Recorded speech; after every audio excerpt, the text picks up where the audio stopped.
6h30, 8h. La matinale de Radio Classique avec Nicolas Piron. L'invité de l'économie. Mon invité ce matin, Thierry Breton, bonjour. Bonjour. Ancien ministre de l'économie, ex-patron de Thomson, de France Télécom. Vous êtes depuis 2009 le PDG d'Atos. C'est une énorme société de services informatiques, numéro 1 en Europe, avec un chiffre d'affaires de près de 9 milliards d'euros en 2012, 76 000 salariés dans une cinquantaine de pays. On va en parler dans quelques minutes. D'abord, l'actualité immédiate, l'Italie. Quelles leçons tirez-vous de ce scrutin qui nous donne une absence de majorité au final pour le pays ? Une seule leçon, je crois qu'il faut que nous ayons tous en tête désormais en Europe. D'abord, il est indispensable de poursuivre les réformes, mais il faut nous redonner du temps. Je crois que ce que l'on voit en Italie va se produire dans tous les pays européens. Nous devons, de façon déterminée, mener les réformes de structure dans tous nos pays, mais il faut nous redonner un horizon de temps acceptable. Je le dis en particulier pour la France depuis maintenant plusieurs mois et même depuis plusieurs années.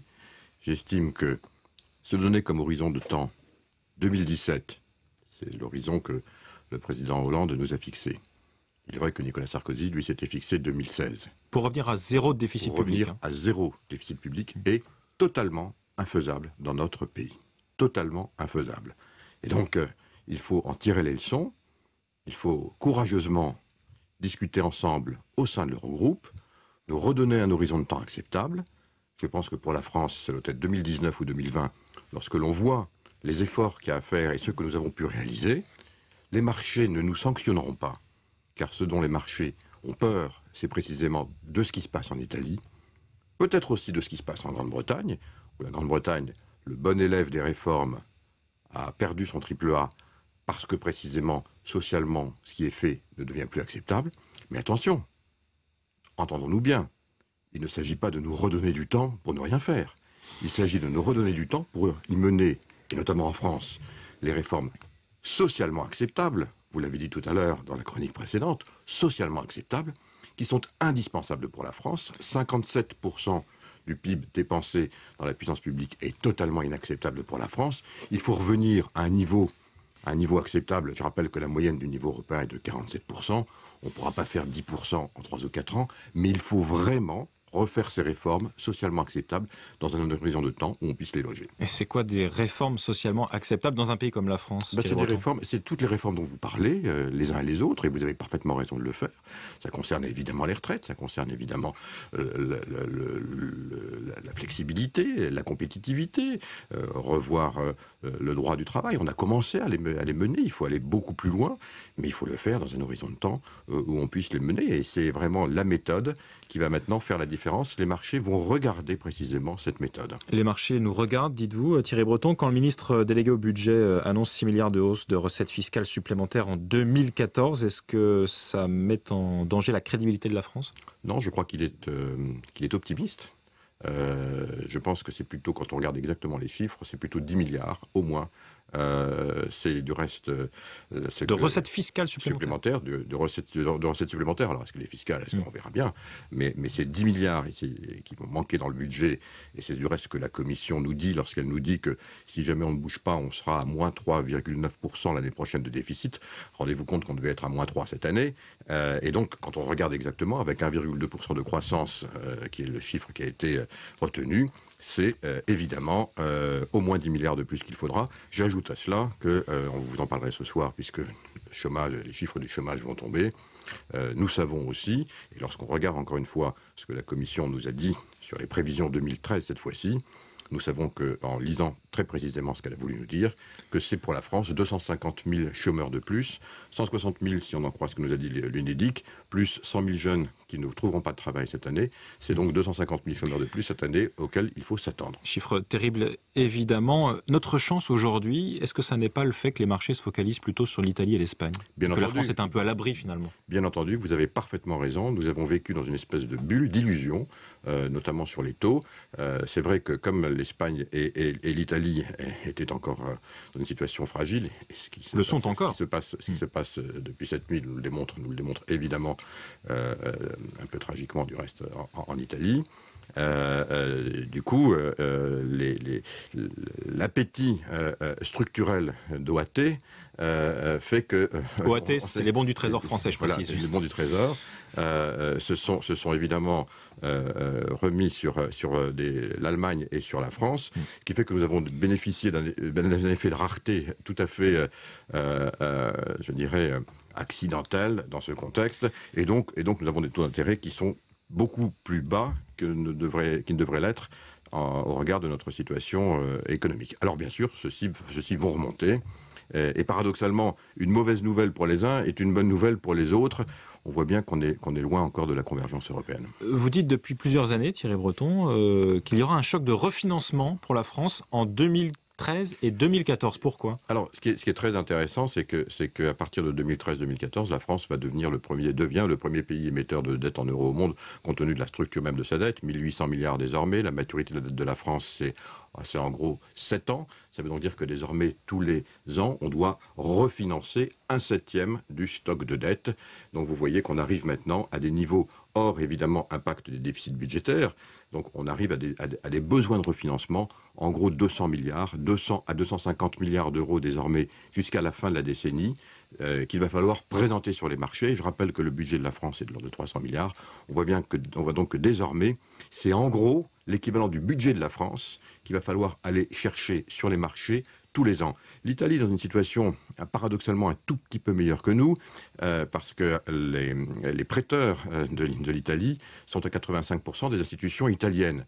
Et donc là encore, il y a une sorte de magie qui peut s'opérer. Un petit côté japonais en Italie finalement, 120% de dette. Mais... on peut dire ça comme ça. Et hélas pour la France, je dis hélas parce que il faudrait donc que nous soyons encore plus, si j'osais dire, vertueux, puisque nous empruntons, en ce qui nous concerne, pour 65% de nos besoins de refinancement sur des marchés non français. Donc il faut vraiment je dirais que cette trajectoire, et on voit bien que la trajectoire aujourd'hui qui fait défaut en France du reste, aura évidemment des répercussions à moyen terme sur les taux de refinancement de la France. Thierry Breton, je rappelle que vous êtes le PDG du groupe Atos, qui est une vraie multinationale, qui se porte bien si l'on en juge par les résultats manuels publiés la semaine dernière. Qu'est-ce qui est au fond le plus difficile quand on est à ce stade de développement d'une entreprise leader européen des services informatiques aujourd'hui ? D'abord, dans une entreprise, rien n'est jamais perdu, mais rien n'est jamais gagné. Donc, il faut en permanence aller de l'avant. Vous savez, je ne crois jamais aux années de transition dans une entreprise. Il faut toujours progresser, quoi qu'il arrive. Et donc, ce qui est toujours difficile dans une entreprise, c'est de faire toujours mieux l'année qui vient. Mieux d'abord pour ses clients, parce qu'ils sont exigeants. Et dans une entreprise comme la nôtre, dans un secteur comme la nôtre, ils sont évidemment exigeants en ce qui concerne la qualité des services que nous leur proposons. Il y a une course à la taille critique pour Atos aussi. Il y a une course dans nos métiers, il y a une course désormais à la taille, oui. Je voulais juste terminer sur l'exigence et le progrès, donc pour nos clients, pour nos salariés aussi, pour les marchés financiers, pour nos actionnaires. Donc on est en permanence dans cette quête de la progression, ce qui est normal, et c'est la vie d'entreprise. Alors y a-t-il une course à la taille, pas pour le plaisir d'avoir une taille donnée ou de la croître, mais parce que dans nos métiers, on devient de plus en plus, entre guillemets, industriel, même si ce sont des métiers de service. Les ruptures technologiques sont extrêmement profondes désormais en matière d'informatique, et vous avez bien entendu parler, tout le monde en entend parler désormais de l'avènement du cloud computing, c'est-à-dire cette informatique totalement décentralisée qui permet d'héberger dans des fermes de serveurs de plus en plus importantes, c'est des infrastructures et des investissements extrêmement lourds, l'ensemble des applicatifs de nos clients, avec des logiciels de sécurité, de la virtualisation, et qui permet donc de délivrer les modèles informatiques sur un modèle tout à fait différent, mais qui nécessite évidemment et de l'industrialisation et de la taille, et des investissements en amont extrêmement importants. Donc oui, la taille devient désormais un atout indispensable pour nous-mêmes et pour nos clients. Au regard de votre expérience chez Atos et au-delà d'Atos, Thierry Breton, est-ce que la France est bien placée dans cette révolution informatique permanente qu'on connaît désormais ? La France a toujours été historiquement très très bien placée dans le monde des services informatiques, et cela pour deux raisons, une bonne et une mauvaise. La bonne raison, c'est que nous avons d'excellents ingénieurs et de très bonnes écoles d'ingénieurs. Il faut le poursuivre du reste, et je regrette que depuis quelques années, années, nos meilleurs élèves n'optent plus pour les métiers scientifiques. Je crois qu'il faut leur dire que nous allons avoir besoin de plus en plus dans notre monde qui vient de scientifiques et d'ingénieurs. Il faut se réorienter de nouveau vers les métiers de l'ingénieur. Ils avaient été un peu dévoyés, vous l'avez dit, dans le monde de la finance. Heureusement, c'est une des conséquences heureuses de la crise qui vient de se dérouler. Ils reviennent un peu maintenant vers les métiers industriels et je m'en réjouis. Ça, c'est la bonne raison. La mauvaise raison, c'est que nous avons des lois de travail qui sont extrêmement rigides en France, beaucoup trop rigides, et ça date pas d'hier du reste, et c'est la raison pour laquelle au début des années 70 et 80, on avait déjà des lois du travail qui étaient trop contraignantes et trop rigides par rapport aux autres pays. On a créé une industrie informatique pour un peu soulager les entreprises, leur permettre une certaine flexibilité, et c'est, vous voyez, d'un mal, on a fait un bien, puisque les plus grandes entreprises mondiales dans le secteur des services informatiques sont d'origine française. Je rappelle du reste que les 3 premiers sont, pour une fois, je vais citer mes concurrents, ils sont du reste très bons tous les deux.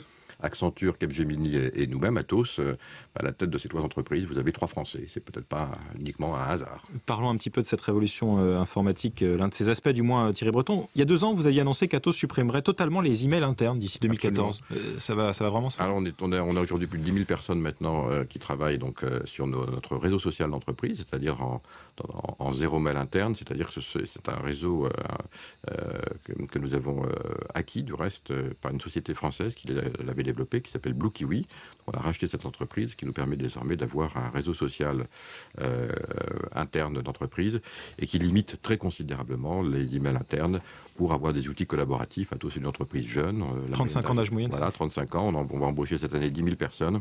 Ce sont des jeunes. Ils vivent dans cet univers-là, dans ce monde-là, et nous devons d'adapter nos outils à leur environnement à eux. 10 000 embauches, mais combien en France pour Atos? À peu près 1000. Un dixième, donc. Voilà. C'est dire l'aspect oui, international. Mais la France n'est plus depuis longtemps notre premier pays. C'est l'Allemagne, c'est l'Angleterre, ce sont les Pays-Bas. Et puis voilà. Merci Thierry Breton. Merci. Ancien ministre de l'économie, PDG du groupe Atos, invité de l'économie ce matin sur Radio Classique.